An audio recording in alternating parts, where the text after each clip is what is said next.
ሰላም እንደምን አላችሁ ተማሪዎች? በዛሬው ርዕሳችን የምንመለከተው ጎነ አራት ምስል ይሆናል። የምዕራፍ 5ን የቀጠለው ክፍላችን ነው ይሄ የሚሆነው። የጎነ አራት ምስል የሚለውን እናያለን ማለት ነው በዛሬው ክፍለ ጊዜያችን።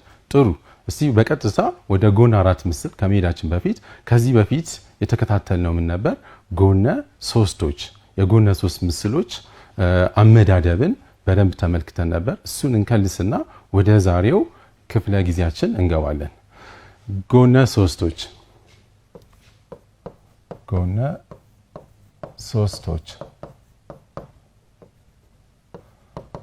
በአንድ ጠለል ላይ ሶስት ውስን ቀጥታ መስመሮች ጫፍ ለጫፍ ሲገናኙ የሚመሰረተው ዝግ የሆነ ምስል ምን ብለን እንጠራዋለን?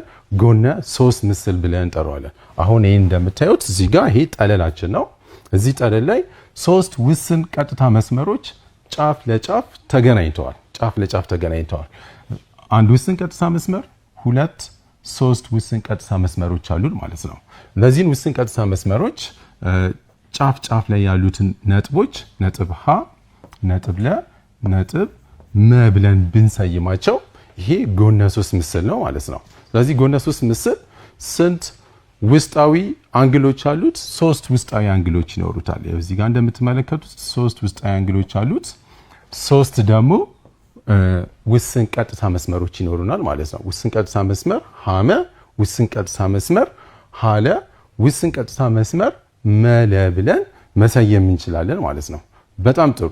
ስለዚህ ጎነ ሶስቶችን በጎኖቻቸውና በአንግሎቻቸው መሰየም እንደምንችል ከዚህ በፊት አይተናል። ስለዚህ ጎነ ሶስቶችን በምን አይነት መንገድ ነው ልንሰየም የምንችለው? አንደኛ በአንግሎቻቸው ጎነ ሶስቶችን በአንግሎቻቸው መሰየም እንችላለን፣ በጎኖቻቸው መሰየም እንችላለን። በሁለት አይነት መንገድ ነው የምንሰይመው። ስለዚህ ጎነ ሶስቶችን በጎኖቻቸው መሰየም እንደ ባለፈው እንደተከታተላችሁ ጎነ ሶስቶችን በጎኖቻቸው ስንሰይም በሶስት አይነት መንገድ ሰይመናቸው ነበር። አንደኛው ሶስቱም እኩል ያልሆኑ ጎነ ሶስቶች፣ ሶስቱም እኩል ያልሆኑ ጎነ ሶስት። ስለዚህ አንድ ጎነ ሶስት ምስል ሶስቱም ጎኖቹ እኩል የማይሆንልን ከሆነ ሶስቱም እኩል ያልሆኑ ጎነ ሶስት ምስል ብለን እንሰይመዋለን ማለት ነው። ለምሳሌ አሁን እንደዚህ ብዬ ባስቀምጥ ይሄኛው ጎን ከዚህኛው ጎን የሚለይ ከሆነ እዚህ ጋር ያለው ጎን የሚለይ ከሆነ ሶስቱም ጎኖቻቸው አንድ አይነት የማይሆኑ ከሆነ እንዲህ አይነት ጎነ ሶስት ምስል ምን ብለን እንጠራዋለን? ሶስቱም እኩል ያልሆኑ ጎነ ሶስቶች። ሁለተኛው ደግሞ ሁለት እኩል ጎን ጎነ ሶስት፣ ሁለት እኩል ጎን ጎነ ሶስት ብለን እንጠራዋለን። ስለዚህ ሁለት እኩል ጎን ጎነ ሶስት ደግሞ ሁለቱ ጎኖቹ እኩል የሚሆኑ ከሆነ ማለት ነው። ሁለቱ ጎኖቹ እኩል የሚሆኑ፣ ለምሳሌ እነዚህ ሁለት ጎኖች እኩል ሆነው አንደኛው ጎን ግን የሚለይ ከሆነ እንዲህ አይነት ጎነ ሶስት ምስል ሁለት እኩል ጎን ጎነ ሶስት ምስል ብለን እንጠራዋለን። የመጨረሻው እና ሶስተኛው ሐመሩሃ ሶስቱም ጎኖቹ እኩል የሆነ ጎነ ሶስት ምስል፣ ሶስት እኩል ጎን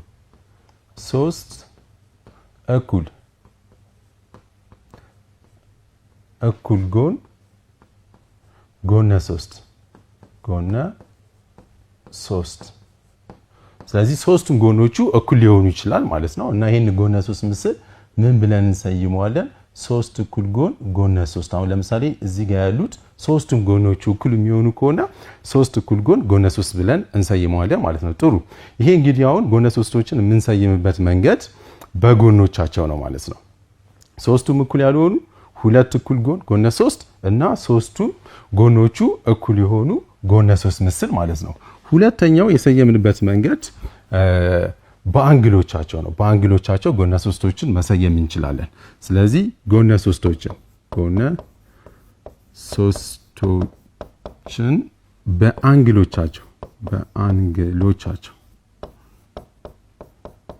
በአንግሎቻቸው መሰየም መሰየም። ይሄንንም በአንግሎቻቸው ስንሰየም በሶስት አይነት መንገድ መሰየም እንችላለን። አንደኛው ሹል አንግል ጎነ 3 ነው። ሹል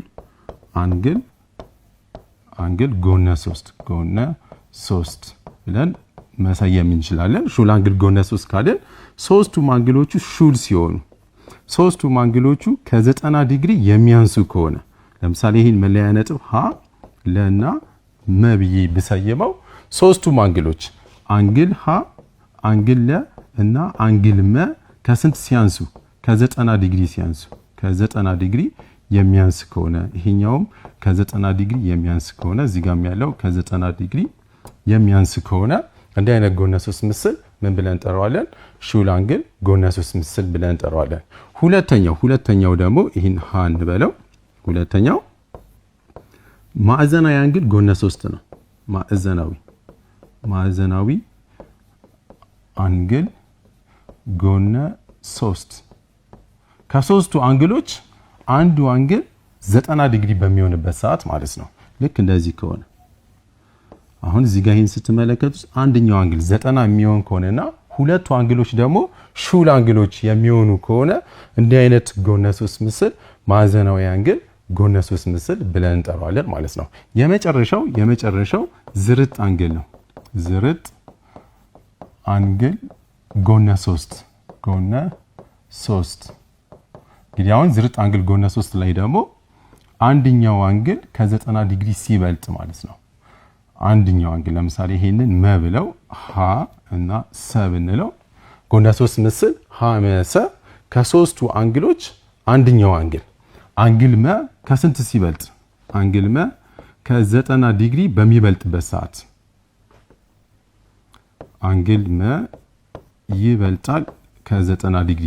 ሌሎቹ ሁለቱ አንግሎች ግን እዚህ ጋር ያለው አንግል ሀ እና አንግል ሰ ሹል አንግል የሚሆኑ ከሆነ እንዲህ አይነት ጎነ 3 ምስል ዝርጥ አንግል ጎነ 3 ምስል ብለን እንጠራዋለን ማለት ነው። ስለዚህ አሁን ባለፈው ያስተማርኳችሁ ጎነ 3ቶችን መመደብ በሁለት አይነት መንገድ መመደብ እንደምንችል በጎኖቻቸውና በአንግሎቻቸው ተመልክተናል። በዛሬው ክፍለ ጊዜያችን የምናየው ምንድነው? ባለ አራት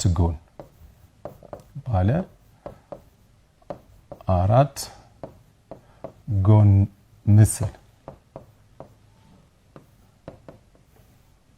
ባለ አራት ጎን ምስልን እንመለከታለን ማለት ነው። ጥሩ።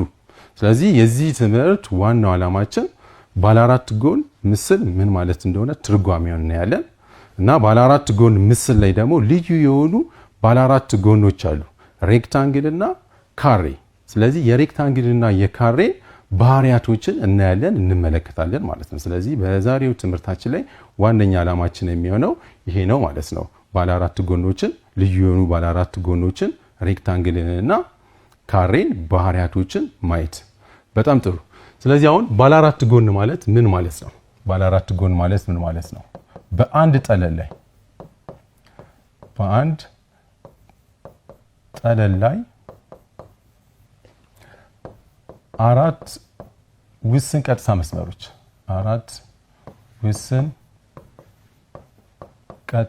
መስመሮች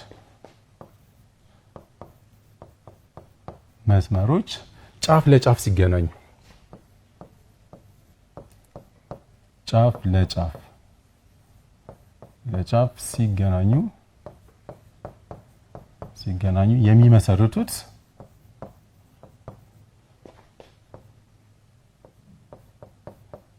የሚመሰርቱት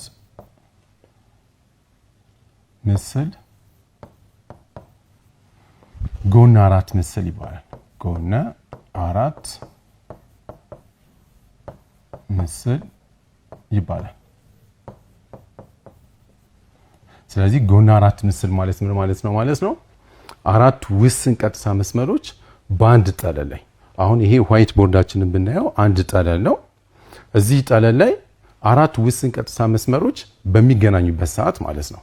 አሁን አንድ ውስን ቀጥታ መስመር እዚህ ሊኖረን ይችላል። ሌላ ውስን ቀጥታ መስመር ይሄው እንደዚህ ሆኖ እዚህ ጋር ቢኖረን ይሄ ጎነ አራት ምስል ብለን እንጠራዋለን ማለት ነው።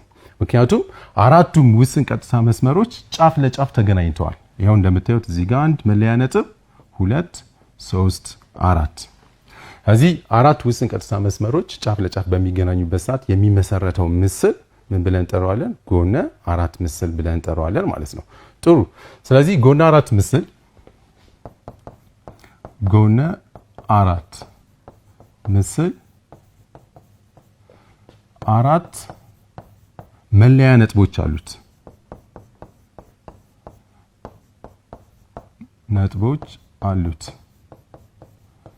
እንዲሁም ደግሞ አራት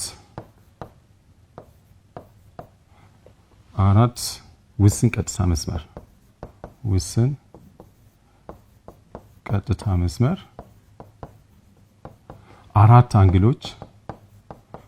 አራት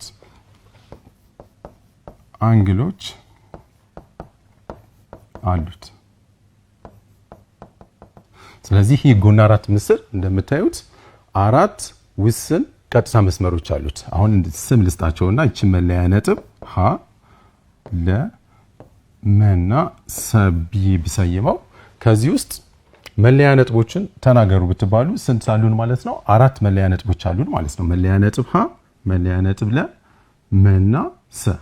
ስለዚህ የዚህ ጎነ አራት ምስል መለያ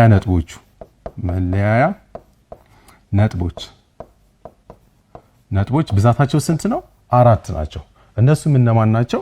መለያ ነጥብ ሀ፣ መለያ ነጥብ ለ፣ መለያ ነጥብ መ እና መለያ ነጥብ ሰ ናቸው ማለት ነው። ስለዚህ ጎነ አራት ምስል ከሆነ አራት መለያ ነጥቦች እንዳሏቸው በደንብ መረዳት ያስፈልጋል ማለት ነው። ጥሩ።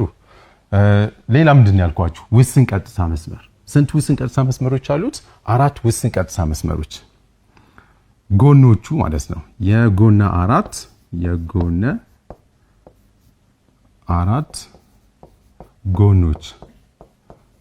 ጎኖች አራት ናቸው። አራት ውስን የሆኑ ቀጥታ መስመሮች አሉን። ሀ ለ ብላችሁ መሰየም ትችላላችሁ። ይሄው እዚህ ጋር ያለውን ለምሳሌ ይሄኛውን መስመር ሀ ለ ውስን መሆኑን ለማወቅ ከላይ እቺን ሰረዝ ትጠቀማላችሁ ማለት ነው። ስታነቡት ምን ብላችሁ ነው የምታነቡት? ውስን ቀጥታ መስመር ሀ ለ።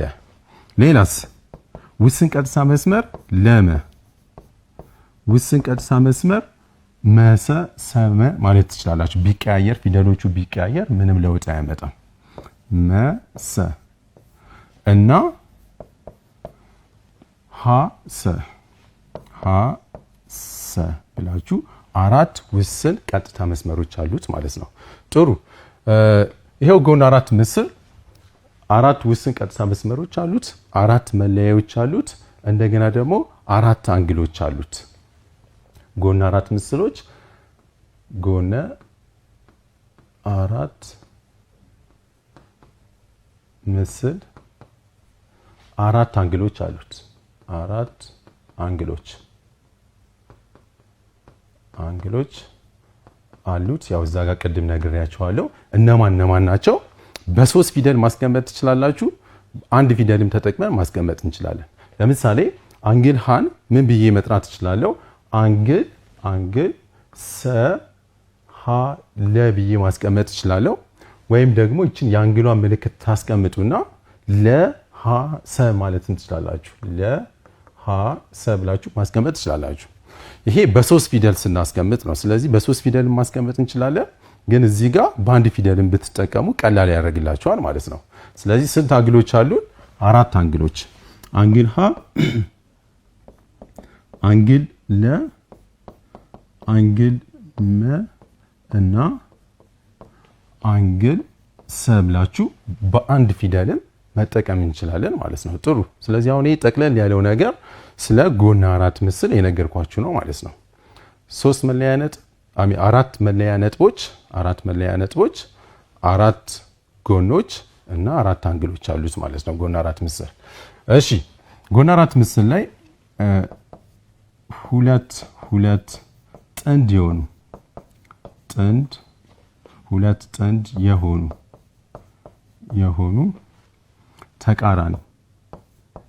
ተቃራኒ ጎኖች አሉት።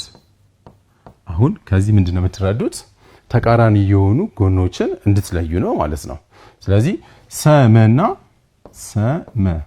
ውስን ቀጥታ መስመር ሰመ እና ከሱ ፊት ለፊት ያለው ተቃራኒ ያለው ደግሞ ሀለ እነዚህ ሁለቱ ምን ብለን እንጠራቸዋለን? ተቃራኒ የሆኑ ጎኖች ናቸው ማለት ነው። ተቃራኒ የሆኑ ጎኖች።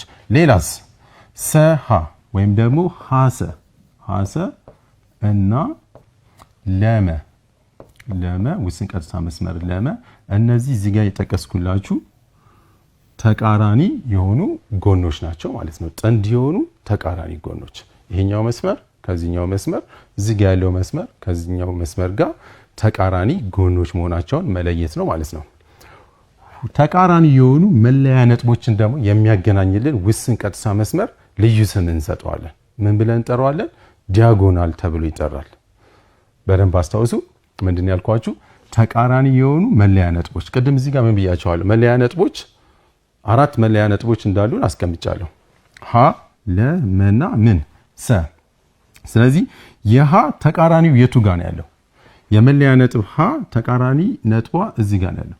ሁለቱን የሚያገናኝልን እነዚህን ሁለት ነጥቦች የሚያገናኝልን ውስን ቀጥታ መስመር ምን ብለን እንጠራዋለን?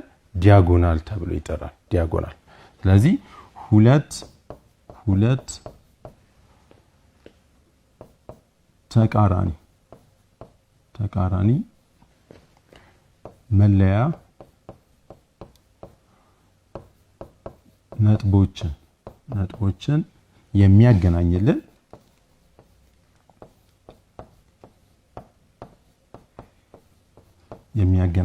ውስን ቀጥታ መስመር ዲያጎናል ተብሎ ይጠራል።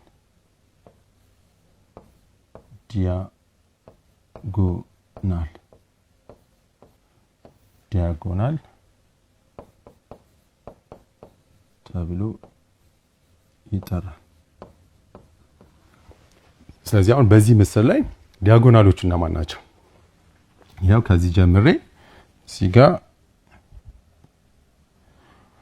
ሀ መለያ ነጥብ ሀ እና መ ተቃራኒ ስለሆኑ እነዚህን የሚያገናኝልን ውስን ቀጥታ መስመር ቀጥ ያለ መስመር ዲያጎናል ተብሎ ይጠራል ማለት ነው። ስለዚህ ይሄ ውስን ቀጥታ መስመር ዲያጎናል ብለን እንጠራዋለን። እንደገና ደግሞ መለያ ነጥብ ለና መለያ ነጥብ ሰ እነዚህ ሁለቱ ምንድናቸው?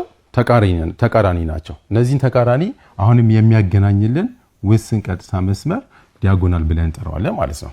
ስለዚህ ጎና 4 ምስል ከሆነ ስንት ዲያጎናሎች ይኖሩታል? 2 ዲያጎናሎች ይኖሩታል ማለት ነው። እነማን ናቸው እነሱ? ሀ ተቃራኒው መ ስለሆነ ሀ መ እና ሰለ ሁለቱ ውስን ቀጥታ መስመሮች የጎና 4ቱ ዲያጎናሎች ናቸው ማለት ነው። ዲያጎናሎች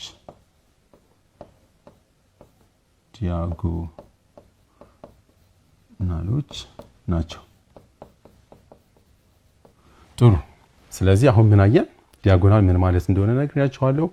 ጎና 4 ምስል ምን እንደሚመስል ነግሬያችኋለሁ። ጎና 4 ምስልን እንዴት አድርገን መሰየም እንችላለን፣ አሰያየሙ ምን ይመስላል የሚለውን ደግሞ አሁን እነግራችኋለሁ ማለት ነው። ጎና 4 ምስሎችን ስንሰየም አሁን ይሄን ጎና 4 ምስል ሲሰየም ምን ተብሎ ሊሰየም ይችላል? ሀ ለመሰብዬ መሰየም ይችላል። ሀ ለመ እና ሰ ብለን መሰየም እንችላለን። ወይም ደግሞ መነሻ ነጥቤን ከለ አድርጌ መሰየም ይችላለሁ። ለመሰሃ ብለን መሰየም እንችላለን። ከመ መነሳት እንችላለን። መሰሃ ለብዬ መሰየም እንችላለሁ። ወይም ደግሞ ከሰ ደግሞ መነሳት እንችላለን ማለት ነው። ስለዚህ 4 አማራጮች ይኖሩናል ማለት ነው። ሰ ሀ ለመ ብለን በ4 አይነት መንገድ ጎና 4ቱን መሰየም እንችላለን ማለት ነው። ነገር ግን ጎና 4 ምስሎች መለያ ነጥቦችን ተከታታይነታቸውን ሳይጠብቅ መሰየም አልችልም። ተከታታይነታቸውን ሳይጠብቅ። ስለዚህ የጎነ 4 ምስል ስያሜ የመለያ ነጥቦች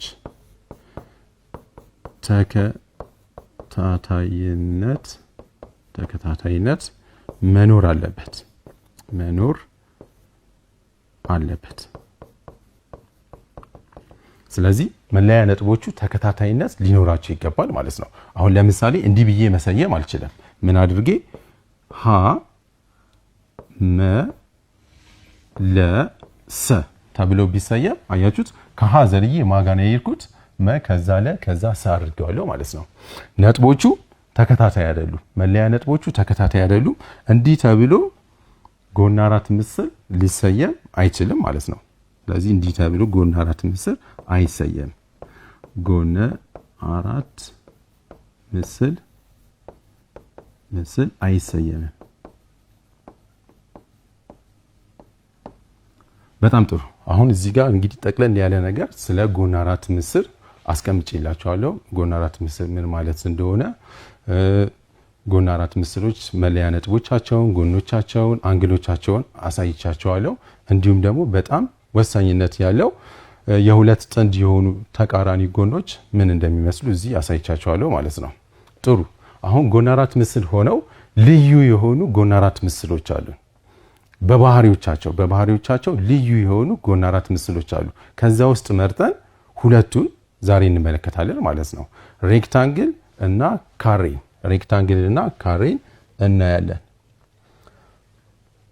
ስለዚህ ቀጣዩ የሚሆነው ምንድነው? የሬክታንግል ባህሪያት።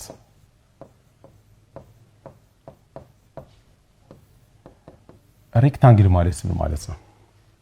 ጎን አራት ምስል ሆኖ ተቃራኒ ጎኖቹ ትይዩ ከሆኑና ሁሉም አንግሎቹ 90 ዲግሪ የሚሰጠን ከሆነ እንዲህ አይነት ጎን አራት ምስል ምን ብለን እንጠራዋለን? ሬክታንግል ብለን እንጠራዋለን። ስለዚህ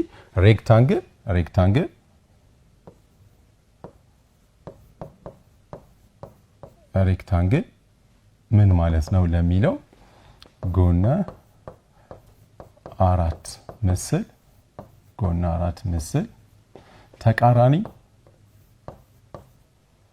ተቃራኒ ጎኖቹ ትይዩ የሆነ እና ሁሉም አንግሎቹ 90 ዲግሪ የሆነ ጎን አራት ሬክታንግል ይባላል። ስለዚህ ዋናው ነገር እዚህ ጋር ምንድነው መለየት ያለባችሁ? ሬክታንግል ማለት ነው ተቃራኒ ጎኖቹ ትይዩ የሆኑ በየትኛውም አይነት መንገድ የማይቆራረጡ ማለት ነው። እንዲሁም ደግሞ ሁሉም አንግሎቹ 90 ዲግሪ ከሆኑ ሬክታንግል ብለን እንጠራዋለን። አሁን እንዲህ አይነት ቢኖረኝ ያው እዚህ እንደምትመለከቱት ይሄ የሬክታንግል አይነት ቅርጽ ነው ያለው። ሁሉም አንግሎቹ 90 ዲግሪ ናቸው። ተቃራኒ ጎኖቹ ትይዩ ናቸው። ይሄን ምልክት አስቀምጣለሁ ትይዩ መሆናቸውን። ይሄኛውም ከዚህኛው ጋር ትይዩ ነው። እነዚህ ሁለቱ ትይዩ ናቸው። 90 ዲግሪ የሚሰጠን ከሆነ ሬክታንግል ብለን እንጠራዋለን። ባህሪያቶችን በሰፊው አሁን አሳያቸዋለሁ ማለት ነው። ጥሩ። ስለዚህ ይሄን ይመስላል ማለት ነው የሬክታንግል ትርጓሜ። ፊደል ልስጠው እስቲ። እቺ መለያ ነጥብ ሀ መ ሰና ረብ ይብሰይማው። ስለዚህ ይሄ ሬክታንግል ሀ መ ሰና ረ ተብሎ መሰየም ይቻላል፣ ቅድም እንዳሳየዋችሁ ማለት ነው። ስለዚህ ምን አይነት ባህሪያቶች አሉት? ሬክታንግሉ እንደዚህ ከሆነ ምን አይነት ባህሪያቶች ሊኖሩት ይችላሉ? አንደኛ ቅድም እንደነገርኳችሁ የሬክታንግሉ ተቃራኒ ጎኖች ትይዩ ናቸው። የሬክታንግል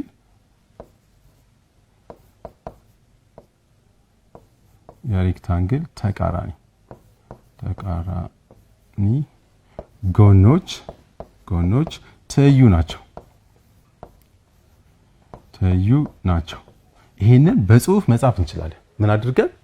ረሰ ትይዩ ነው ከማጋ ከሃ መጋቢ ረሰ ትይዩ ነው ሃመ ወይም ደግሞ እዚህ ጋር ያሉትን ጎኖች ትይዩ መሆናቸውን አስቀምጣለሁ። ረሃ ትይዩ ነው ከማጋ ከመሰጋ ወይም ደግሞ ከሰመጋ። ስለዚህ የሬክታንግል ተቃራኒ የሆኑ ጎኖች ምን መሆናቸውን አየን? ትይዩ ናቸው ማለት ነው። እንደገና የሬክታንግል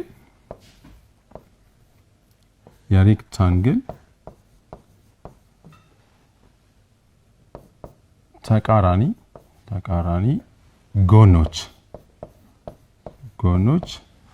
እኩል እርዝመት አላቸው። እኩል እርዝመት አላቸው እና ሬክታንግሉ እኩል እርዝመት አለው ማለት ነው። ያ ማለት ረሰ እና ሃመ እኩል ናቸው ማለት ነው። ሃመ 10 ሳንቲሜትር ከሆነ ረሰም ስንት ነው? 10 ሳንቲሜትር ይሆናል ማለት ነው። ይሄን ባጭሩ እዚህ ስናስቀምጠው ሃመ ውስን ቀጥታ መስመር ሃመ እኩል ይሆናል ከውስን ቀጥታ መስመር ረሰ ጋር ውስን ቀጥታ መስመር ሃረ እኩል ነው ከውስን ቀጥታ መስመር ሰመጋ። ይሄንን ትይዛላችሁ። ተቃራኒ ጎኖቹ ትይዩ ናቸው። ተቃራኒ ጎኖቹ እኩል እርዝመት አላቸው ማለት ነው። ጥሩ። ሶስተኛው የሬክታንግል ዲያጎናሎች እኩል ናቸው።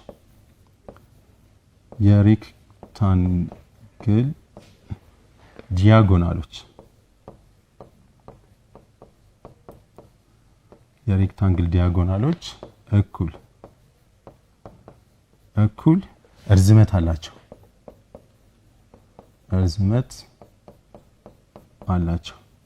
ስለዚህ ሬክታንግሉ እኩል የሆነ እርዝማኔ ያለው ማለት ነው።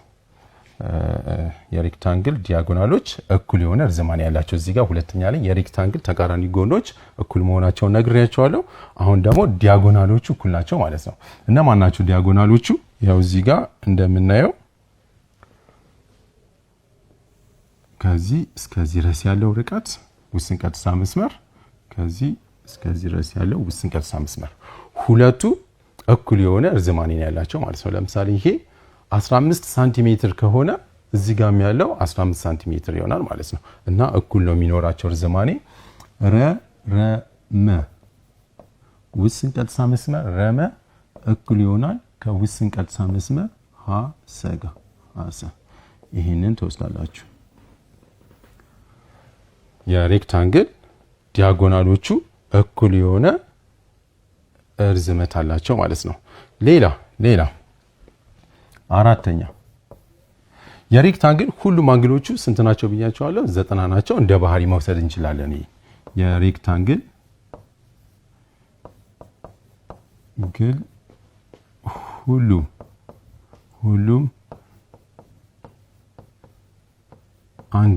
ሁሉም አንግሎች 90 ዲግሪ ናቸው። 90 ዲግሪ ናቸው ማለት አንግል ሃ እኩል ነው ከአንግል መ እኩል ይሆናል ከአንግል ሰ እኩል ይሆናል አንግል ረ። እነዚህ ሁሉም ስንት ናቸው? 90 ዲግሪ ናቸው። 90 ዲግሪ ናቸው ማለት ነው። ስለዚህ ሁሉም 90 ዲግሪ ናቸው ማለት ነው። እነዚህን እንግዲህ ባህሪያቶች እንወስዳለን ማለት ነው። ሌላ አንድ የመጨረሻው አምስተኛው የሬክታንግል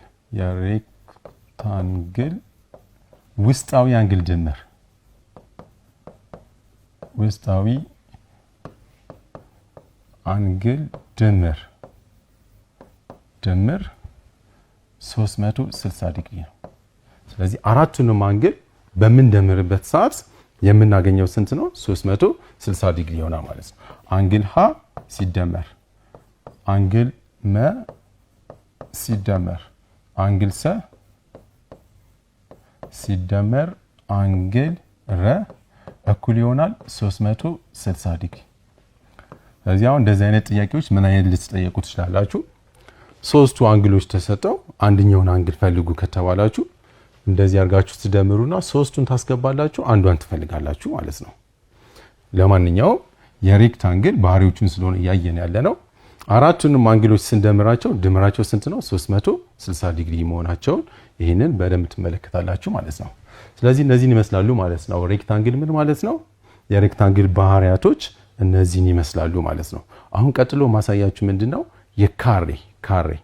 ካሬ ባህሪያቶቹ ምን ምን ይመስላሉ፣ ካሬ ምን ማለት ነው የሚለውን እናያለን ማለት ነው። ጥሩ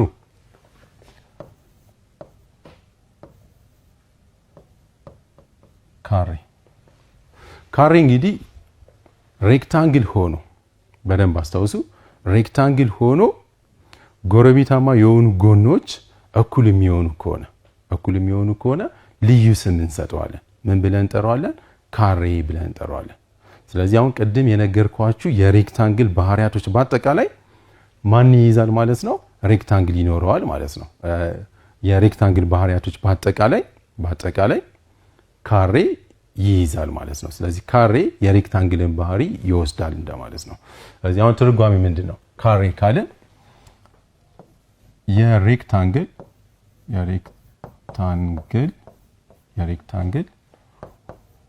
ሁሉም ጎኖች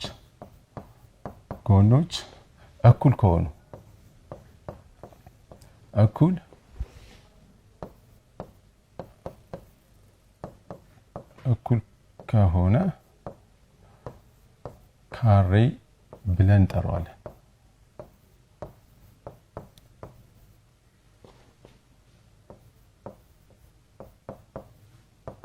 ጥሩ። ስለዚህ ካሬ ማለት ይሄ ነው ማለት ነው። ሬክታንግል ሆኖ ሁሉም ጎኖቹ እኩል የሚሆን ከሆነ ማለት ነው። አስተካክለን እዚህ ጋር እናስቀምጠዋለን።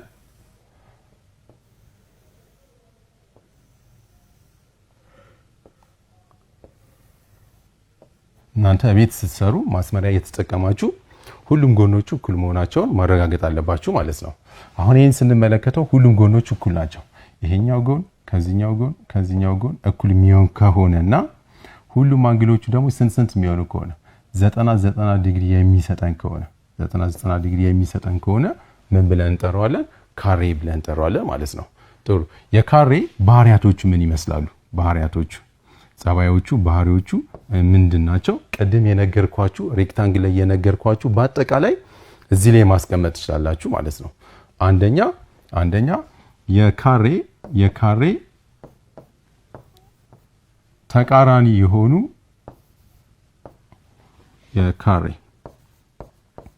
የካሬ ተቃራኒ ጎኖች ትይዩ ናቸው። ይሄ ቅድም ሬክታንግል ላይም አይተነዋል። ስለዚህ ይሄኛው ከዚህኛው ጋር ትይዩ ነው፣ ይሄኛው ደግሞ ከዚህኛው ጋር ትይዩ ነው ማለት ነው።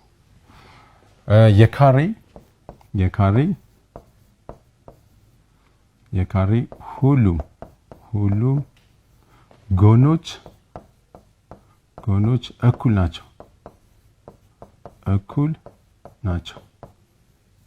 ስለዚህ የካሬ ሁሉም ጎኖች እኩል መሆናቸውን ማየት ያስፈልጋል ማለት ነው። ያ ማለት ሀ ለ እኩል ይሆናል ለመ ወይም ደግሞ መለ ማለት ትችላላችሁ። ፊደሎቹ ቢቀያየሩ ችግር የላቸው። ሀለ ለመ ወይም ደግሞ መለ መሰ እኩል ይሆናል ሰሃ ብላችሁ ማስቀመጥ ትችላላችሁ ማለት ነው። ሁሉም ጎኖቹ እኩል ናቸው። ከዚህ እስከዚህ 10 ከሆነ ሁሉም ዙሪያው ስንት ነው ማለት ነው? 10 ይሆናል ማለት ነው።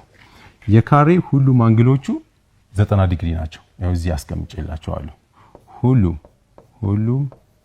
አንግሎች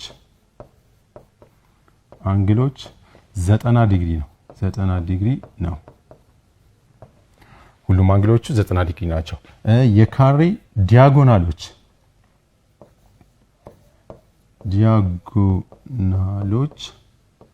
የካሬ ዲያጎናሎች እኩል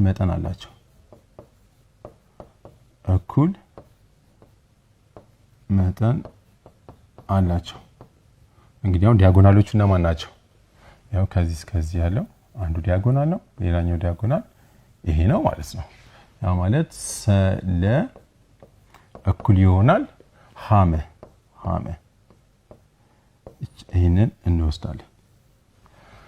አሁን እነዚህ እዚህ የጠቀስኳቸው በአጠቃላይ ቀድም ምን ላይ ይቻቻለሁ ሬክታንግል ላይ ተናቸዋል ማለት ነው።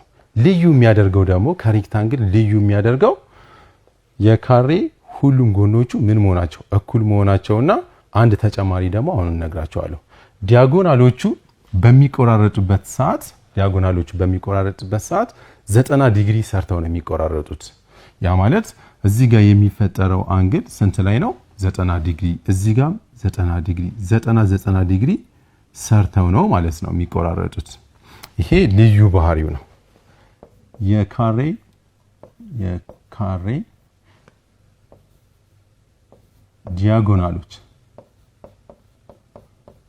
ዲያጎናሎች ሲቆራረጡ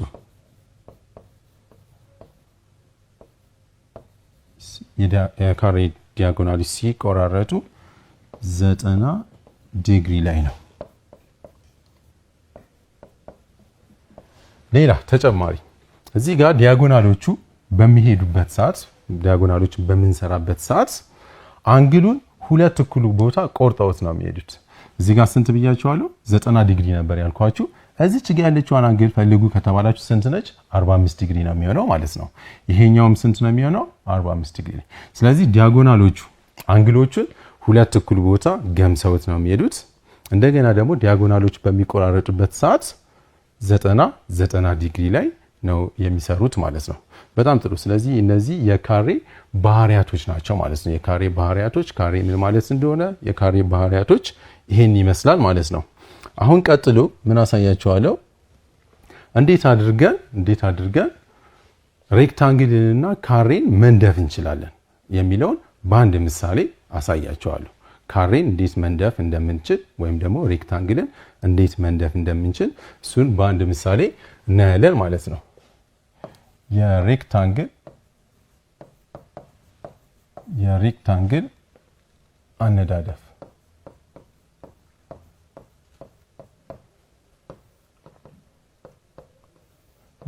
አነዳደፍ በምሳሌ ላሳያችሁ። ምሳሌ ርዝመቱ 4 ሳንቲሜትር እና ወርዱ 3 ሳንቲሜትር የሆነ ሬክታንግል ንደፉ።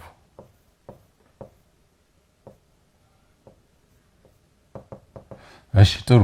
አሁን ምንድነው የተሰጠን? ርዝማኔው 4 ሳንቲሜትር ርዝመቱ 4 ሳንቲሜትር ተሰጥቷቸዋል። ወርዱ 3 ሳንቲሜትር የሆነ ሬክታንግል መንደፍ ነው ማለት ነው ዋናው ዓላማችን። ስለዚህ ምንድነው አነዳደፉ? እንዴት አድርገን ልንነድፍ እንችላለን? ርዝመቱ ስንት ነው? 4 ሳንቲሜትር። 4 ሳንቲሜትር የሆነ ማስመሪያችሁን ታወጡና በ4 ሳንቲሜትር ደብተራችሁ ላይ 4 ሳንቲሜትር የሆነች ቀጥተኛ ውስን ቀጥታ መስመር ታስቀምጣላችሁ። ለምሳሌ አሁን እኔ እዚህ ጋር ቦርዱ ተለቅ ያለ ስለሆነ እቺን መጠቀም አልችልም። እናንተ ግን ይሄንን ቤታችሁ ትጠቀሙታላችሁ ማለት ነው። ስለዚህ 3 ሳንቲሜትር የሆነ 4 ሳንቲሜትር የሆነ ቀጥተኛ ታስቀምጣላችሁ።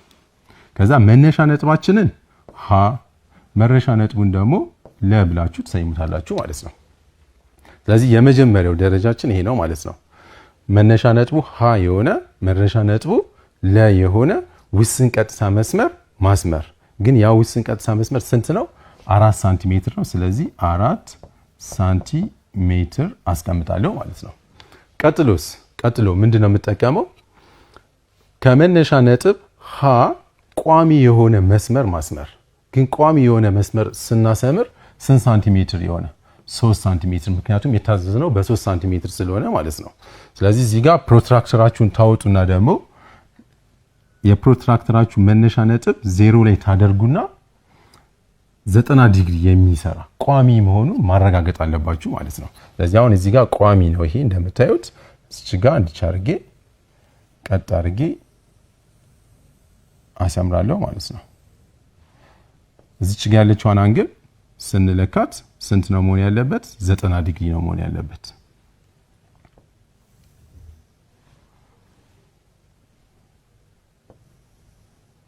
ስለዚህ ይህን ስትለኩት 4 ሳንቲሜትር ይህን ስትለኩት ደግሞ 3 ሳንቲሜትር መሆን መቻል አለበት። እዚች ጋር 3 ሳንቲሜትር ላይ እንቆርጠውና አንድ ሌላ ስም እንሰጠዋለን። ለምሳሌ ማብዬ ይሰይመዋለሁ ሰብዬ መሰያ። በሶስተኝነት ደረጃ መነሻ ነጥባችንን ለላይ እናደርግና አሁንም ቋሚ የሆነ መስመር በ3 ሳንቲሜትር ቋሚ የሆነ መስመር እዚህ ጋር ሰራለሁ ማለት ነው። ስለዚህ በ3 ሳንቲሜትር ያው እዚህ ጋር ቀጥ አድርጋችሁ ማስመሪያ ተጠቅማችሁ እዚህ ጋር የሚፈጠሩት አንግሎች 90 ዲግሪ የሆኑ 3 ሳንቲሜትር እጠቀማለሁ። እዚች ጋር ያለችው ነጥብ መብዬ ለምሳሌ ልሰይማት። አሁን የሚቀረን ምንድነው? እነዚህን ሁለት ነጥቦች መለያ ነጥቦች በማስመሪያችሁ ማገናኘት ነው ማለት ነውና በማስመሪያችን ስናገናኘው ይሄው እንደዚህ ይሰጠናል ማለት ነው። ስለዚህ አሁን ይሄን ብትለኩት ስንት ነው የሚሰጣችሁ? 4 ሳንቲሜትር ይሰጣችኋል። 4 ሳንቲሜትር። አሁን የተፈለገው ሬክታንግል ይሄን ይመስላል ማለት ነው። ስለዚህ ስያሜው ምን ይሆናል? ሀ ለ መ ሰ ብላችሁ የተሰጠውን ጎን 4 ምስል ወይም ደግሞ ሬክታንግል ትሰይሙታላችሁ ማለት ነው። በጣም ጥሩ። ስለዚህ በዛሬው ክፍለ ጊዜያችን ምንድነው የተመለከትነው? ጎን 4 ምስል ምን እንደሚመስል ጎን 4 ምስሎችን ባህሪያቶችን ልዩ የሆኑ ጎን 4 ምስሎችን ሁለት አንጥችላችኋለሁ። ሬክታንግልና ካሬ የነሱን ባህሪያቶች አይተናል ተመልክተናል ማለት ነው። እንዲሁም ደግሞ ጎን 4 ምስሎችን ወይም ደግሞ ሬክታንግልን እንዴት አድርገን መንደፍ እንደምንችል አሳይቻችኋለሁ። በዚህ ተመሳሳይ ሁኔታ ካሬንም መንደፍ ትችላላችሁ ማለት ነው። ምንም አይነት ልዩነት የለውም። አሁን የተከተልኩትን ዘዴ በመጠቀም ካሬንም መንደፍ እንችላለን ማለት ነው። በቀጣይ ክፍለ ጊዜ እንገናኛለን። ለዛሬው እዚሁ ጋር ይበቃናል። በሰላም